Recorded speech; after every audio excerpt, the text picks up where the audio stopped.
iwacu amahoro iwanyu.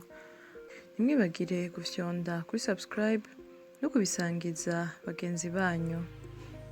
Bana natwe mu ncamake y'amakuru agezweho mu gihugu c'u Burundi. Mu kiganiro yagiranye na Africa Media Plus, umukuru w'igihugu c'u Burundi Evariste Ndayishimiye yashikirijeho ikibazo co kuronka ivyo gufungura bihagije ko ari ikibazo c'umutekano, kandi ko kubwiwe ashaka ko Burundi bwimbura bukaronka ibibukwiye vyo gufungura bugashora ibisigaye hanze y'igihugu. Niyo mpamvu muri buri komine ashaka kubaka komandema y'uburimyi n'ubworozi kugira ngo abenegihugu bamenye iyo bagana iyo habaye ikibazo c'uburimyi canke c'ubworozi. Ikindi naco ngo ni gushira hamwe amatongo kugira abenegihugu baronke inyigisho nziza ku bijanye no kurima, kandi hagakorwa ibishoboka vyose ntihagire ifumbire barinda kurondera hanze y'igihugu. Mu ntara na komine ya Kayanza muri paruwase Ruganza iri muri diyoseze ya Ngozi, kuri uyu wa gatandatu yari iramutse ihimbaza yubile y'imyaka 75 imaze ibayeho. Kakaba kabaye n'akaryo ko kwatira abapatiri bashasha 10, abadiyakoni bashasha 9, abakorezi bashasha 9 n'abasomyi 10 bashasha bo muri iyo diyoseze ya Ngozi. Mu myaka 75 imaze ibayeho, paruwasi Ruganza yarigeze ku bakristu 135,447 imbere yo kuvyara ayandi maparuwase, akaba ari Jene Gwegura na Kristu Umwami yo mu gisagara ca Kayanza, nk'uko vyashikirijwe na patiri mukuru w'iyo paruwase Anselme Cintije. N'umwungere wa diyoseze ya Ngozi George Bizimana yari yahishikiye. Umukuru w'igihugu c'u Burundi nawe yari yateye iteka ivyo birori, aho yahamagariye abo batiwe mu busaserdoti gushigikira indongozi mw'iterambere. Mu gisagara ca Gitega, nubwo abagendesha amapikipiki bashima ko huguruwe igisata ca controle technique muri iyo ntara, barasaba nyabuna ko impapuro ziranga uwasohoye ubwa mbere ico cuma mu mangazini bahora basabwa batosubira kugisabwa, kuko ngo ipikipiki ishobora kugurishwa kenshi bigatuma atawumenya uwayiguze ubushasha. Bagasaba kandi ko bogabanirizwa amande abari bamaze igihe kinini badasuzumisha ivyo vyuma. Umugwa mukuru w'intara ya Gitega muri quartier Magarama, hagati y'ibarara rya 5 n'irya 6 mw'ijoro mu gihe c'isaha 2, umuriro wadutse. Igipolisi kijejwe gukinga ibiza n'isibe cahanyarukiye kikaba cazimije, ariko ivyahononekariye ntibiramenyekana neza. Abari bahegereye bavuga ko uwo muriro wavuye ku ntsinga zakoranyeko. Abiyunguruza mu mamodokari ya Otraco bafise amakenga afatiye ku mafaranga bahora barihira imizigo yabo, kubera ko ngo hariho iyandikwa n'itandikwa. Ngo ayo mafaranga batanga ngo ashobora kuba atwagwa n'abapakira mu gihe ategerezwa kwinjira mu kigega c'ishirahamwe Otraco, kandi ngo kenshi birashikaho abayobozi b'abo bakozi babategerera aho batari biteze kugira ngo basuzume imizigo ipakiye.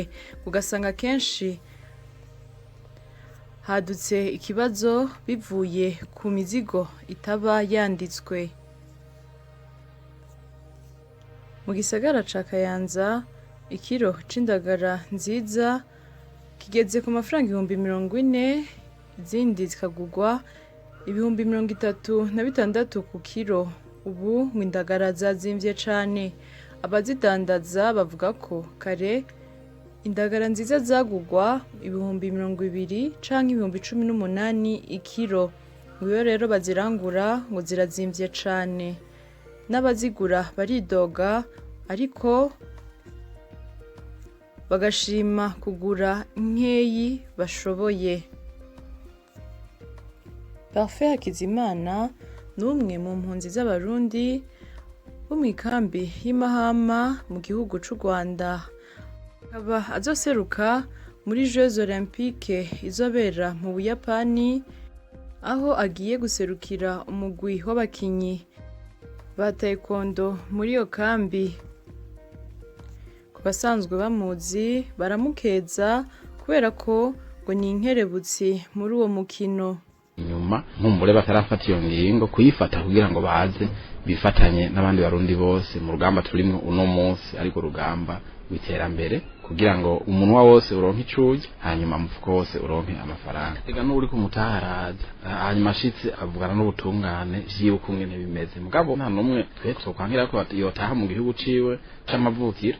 Hanyuma kubijanye na bijya vyo mu 2015 biriya murabizi yuko urubanza rwaraciwe, harimwo abantu bashika kuri 34 bamaze kwagirizwa ivyaha bakoze hiyagi, hama baracibwa n'urubanza.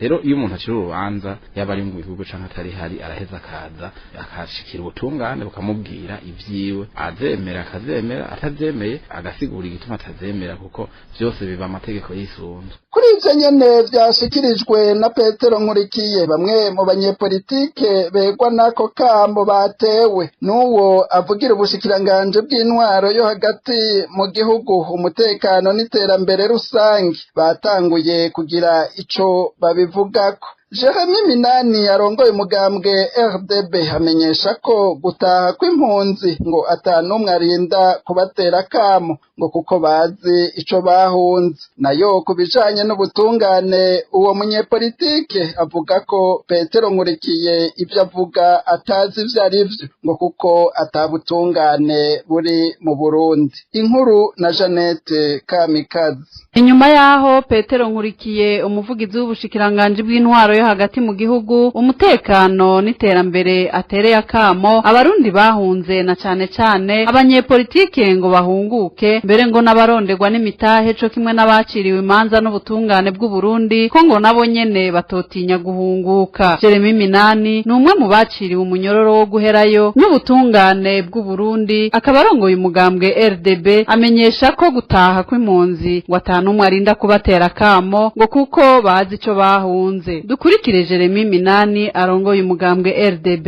Impunzi iyo ariyo yose, yaba iyo umunyepolitike canke umunyagihugu asanzwe, ntikeneye akamo na kamwe kaba ka leta canke akishirahamwe iryo ari ryo yose riyibwira ngo nitahuke. Impunzi iyo ico yahunze kizimanganye niyo yonye nifata ingingo yo gutaha, nta uyihamagara, kuko nta muntu n'umwe yokwibagira yuko ubuhungiro ari bubi, kuba mu buhungiro ni kibi kibishe. Rero impunzi iyo ariyo yose kuvivuye mu gihugu yama yifuza yuko yosubira mu gihugu cayo.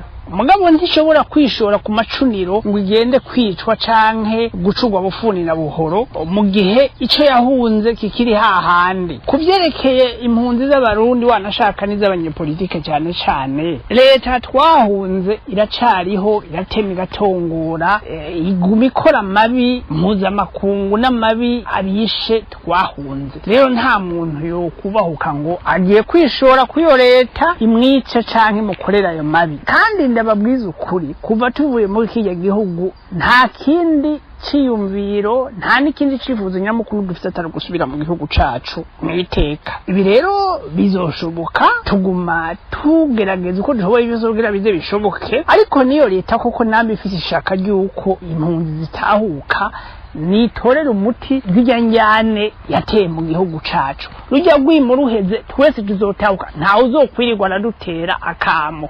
Kubw'uwo munyepolitike rero ngo kubijanye no kuba Petero Nkurikiye amenyesha ko abaronderwa n'ubutungane ngo ko bazoshika bavugana n'ubwo butungane nyene, Jeremy Minani amenyesha ko Petero Nkurikiye ngo atazi ivyo avuga n'ivyo atavuga, eka mbere ngo ntazi no gutandukanya ukuri n'ikinyoma, ngo kuko atabutungane buri mu Burundi. Bongere dukurikire Jeremy Minani arongoye umugambwe RDB. Ivyo n'ubutungane navyo Pierre Nkurikiye avuga, nibaza ko atazi ivyo avuga n'ivyo atavuga, nibaza ko atazi gutandukanya icatsi n'ururo. Ivy'ubutungane mu Burundi byarazimanganye igihe ubutungane nyene bwonyene bwazimangana, kuko ubutungane bukorera umugambwe ntibubona ubutungane bukorera umugwi w'abicanyi bariko baratema batongora mu bihugu ntibubona ubutungane. Rero ivyo vy'ubutungane ntawe kurirwa bivuga ko byinshi, kuko nta butungane bukiriho mu gihugu c'u Burundi. Hari ubutungane bukorera umugambwe CNDD-FDD buyoboka bariko barakora ibyaha mpuzamakungu n'ibindi byaha by'agahomerabunwa mu gihugu. Rero kuvuga ngo hariho abotaha kwishikana kubwo butungane ngo bumvirize,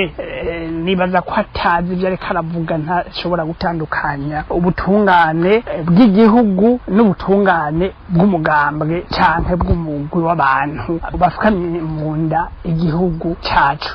Umunyagihugu wese ngo azokwerekana inkozi y'ikibi mu ntara ya Bubanza ngo azohabwa agashimwe k'ibihumbi 100 canke umuriyoni. Ivyo bikaba vyashikirijwe na buramatari w'intara ya Bubanza ejo ku munsi wa gatanu mu nama y'abarongozi b'imigambwe mu ntara n'amakomine. Ivyo bikaba biruko mu gihe umunyamabanga wa CNDD-FDD mu ntara ya Bubanza nawe ahamagarira imbonerakure kuba maso. Ababikurikiranira hafi bakabona ko igikorwa co guhiga abo bikeka ko bagwanya leta ya CNDD-FDD arico kibandanya. Inkuru na Igete Inamahoro. Ako gahembo ngo kazotangwa mu ntumbero yo kugarukana amahoro muri iyo ntara ya Bubanza, kandi intererano ikaba izova mu banyagihugu nk'uko bivugwa n'indongozi z'iyo ntara ngo bakukuruke mu gisirikare c'u Burundi nibo bakora ibibi ngaho Bubanza, mbere akaba ahamagarira abanyagihugu kubacunga cane. Ivyo bikaba biruko mu gihe umunyamabanga mukuru w'umugambwe CNDD-FDD ahamagarira imbonerakure kuba maso ngo kuko ibitero vyabaye mu mwaka wa 2018 hamwe no mu mwaka wa 2019 bishobora kuba vyahinduye isura. Amakuru atangwa na bamwe mu bari muri iyo nama, imbonerakure zimaze kumva uwo muhamagaro hamwe n'ako gahembo zaciye zivuza impundu cane. Nk'uko amashirahamwe aharanira agateka na muntu mu Burundi canye kw'isi badasiba kubimenyesha mu vyegeranyo basohora bijanye n'ihohoterwa, imbonerakure zisanzwe ziri mu badomwa k'urutoke bakorera amahano abarundi. Abakurikiranira hafi ibya CNDD-FDD bakaba babona ko hari umugambwe CNDD-FDD ufise wo guhiga abo bakukurike mu gisirikare, bakikeka ko boba bariko bagwanya leta. Ikindi babona n'uruhigi rw'abatavuga rumwe na CNDD-FDD, hakiyongera ko no kununuza abanyagihugu mu kubaka utwo bafise ngo bahembe imbonerakure zigiye kubandanya zikora amaroreko. Abarundi ngo ntibahagurukiye bigwane ko kuko biriko bigaragara neza ko ibara rigiye kugwa mu gihugu atacana. Imyidogo ni myinshi ku banyagihugu bo muri komine Mutimbuzi y'intara ya Bujumbura, aho bavuga ko abatware bo hasi babaka amafaranga y'umurengera kugira babaterera umukono ku masezerano yo kugura canke kugurisha amatongo yabo. Butoyi Simeo asanzwe atwara iyo komine akavuga ko yahanuye akongera akagabisha abo batware bakora ivyo bintu. Tukabibutsa ko ikete umushikiranganje w'intwaro yo hagati mu gihugu, umutekano n'iterambere rusange yandikiye baburamatari b'intara zose kuri uyu wa gatandatu mu Kakaro, rivuga ko ico caha gihanishwa umunyororo w'imyaka 20. Idonido na Mahoro Pasi. Abo banyagihugu bo muri komine Mutimbuzi y'intara ya Bujumbura bavuga ko abatware bo ku nzego z'intango babatembeje bari mu gutanga bomoke kubera amafaranga babatoza mu gihe baba bagiye kubitura ngo babaterere umukono ku masezerano yo kugura canke kugurisha amatongo yabo. Bakavuga ko nko kuguza itongo abo batware bo hasi bamuca amafaranga 250 vy'amahera y'amarundi, ngo ivyo navyo bikaba bituma hama hari imishamirano no kutumvikana hagati y'abagura amatongo hamwe n'abatware bo hasi kubwaye mafaranga y'umurengera kandi adaciye mu mategeko babasaba buri gihe iyo babituye. Butoyi Simeo mustaneri wa komine Mutimbuzi avuga ko ayo makuru yazi, akanatanga karorero k'abanyagihugu bigeze kumwitura kuko abajejwe intwaro bari babaciye amafaranga menshi inyuma yo kubitura ngo bemeze ubuguzi bw'amatongo. Yavuze ko abo banyagihugu yabatunganirije, yongera anatera kama abo bategetsi bo mu nzego zo hasi ko buhagarika iyo ngendo yo kwaka amafaranga y'umurengera kurengera abanyagihugu kubijanye no kubaterera umukono ku masezerano y'ubuguzi bw'amatongo. Abanyagihugu bavuganye n'uruganda rwa Radio Haguruka basaba musitanteri wa komine Mutimbuzi ko yofata mu maboko ico kibazo agahagurukira abo batware birirwa babiba ikibonanya, kuko ngo kuvuga ko yabahanuye eka mbere ko yanabagabishije ntibikwiye, kuko bobo ntibigeze bahagarika iyo ngendo igayitse, ngo yoraba rero akaraba ico amategeko abivugako. Aho tukabibutsa ko ivyo bimeze uko mu gihe kuri uyu wa gatandatu Mukakaro umwaka wa 2021 umushikiranganje w'intwaro yo hagati, umutekano n'iterambere rusangi Gervais Ndirakobuca bataziranda kugarika yandikiye ikete ababura amatari batwara intara zose z'u Burundi ababwira ko umutegetsi wese azofatwa yaka abanyagihugu amafaranga adaciye mu mategeko azohanwa n'itegeko nomero ya mbere akarongo 12 ryo kuwa 16 ndamukiza umwaka wa 2026 rihanisha uwakoze ico caha umunyororo w'imyaka 20. Bamwe n'abandi bakababona ko impamvu abo bategetsi bo muri komine Mutimbuzi birirwa banyaga abanyagihugu utwabo mu kubatoza amafaranga adaciye mu mategeko kumuranga izuba riva, ari uko bobo ivyo vyanditswe na Gervais Ndirakobuca bitabaraba, kuko basanzwe bakomoka mu mugambwe uri ku butegetsi CNDD-FDD. Ngo leta irongowe na Evariste Ndayishimiye yari ikwiye kwiga gufata abarundi kumwe, canke nimba vyayinaniye igatanga imihoho mu maguru masha. Tukiri muri iyo komine nyene ya Mutimbuzi y'intara ya Bujumbura, ngo Mirakiza Elia arongoye umugambwe senere muri komine Mutimbuzi yaraye ahagaritswe n'abakozi b'urwego rw'iperereza, kandi gushika ubu nta urabona ahari. Yafashwe ari mu gisagara ca Bujumbura ageze aho bita Shaniki kwizero ry'ibarabara rija mu Gatumba hamwe n'irigenda ku kibuga c'indege Melchior Ndadaye kiri Bujumbura. Umuryango wiwe ukaba uri mu mwiheburo mwinshi cane, kuko hamaze gutwagwa abantu benshi muri bene ubwo buryo, ariko ababo ntibasubire kubakubita n'iryahumye. Abakurikirana ku munsi ibibera mu Burundi bamenyesha ko batabona igisigaye ngo abarundi bave hasi biyamirize iyo ngendo. Badahagurutse umugambi wa kamwe ngo uzotuma n'uwibaza ko atazoshikirwa ashikirwa. Inkuru na Kingi Blaise Iranzi.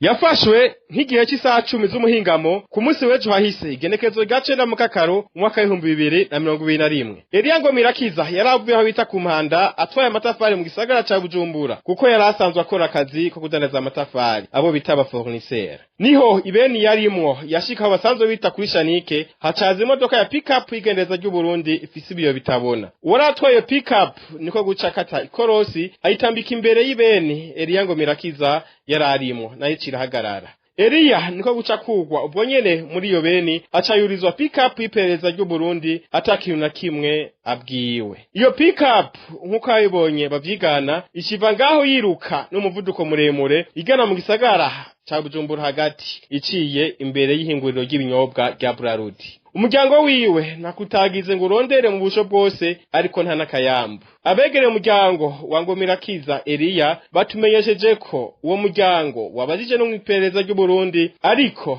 nta nyishu waronse ibamenyesha ahari wabo. Mu mugambwe senere ku rwego rw'igihugu bariyamiriza ko kabishe ko kwama banyuruza buri munsi abanwanyi b'uwo mugambwe. Abakurikirana ku munsi ivyo leta ya CNDD-FDD ikora mu kwica, kunyuruza no gufungira abarundi ubusa, bamenyesha ko ataca abarundi bari bakwiye kurindira kugira bave hasi biyamiriza intwaro ya CNDD-FDD, kuko itari kirota ihagarika amabi bakorera.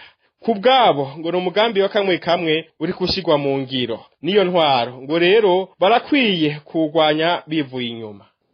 Ubusuma mu gihugu hose ngo burahari, ariko ubusuma bw'amafaranga acishwa ku matelefone bwabaye ndanse, kandi kurondera ababukora ngo bitwara amafaranga menshi leta.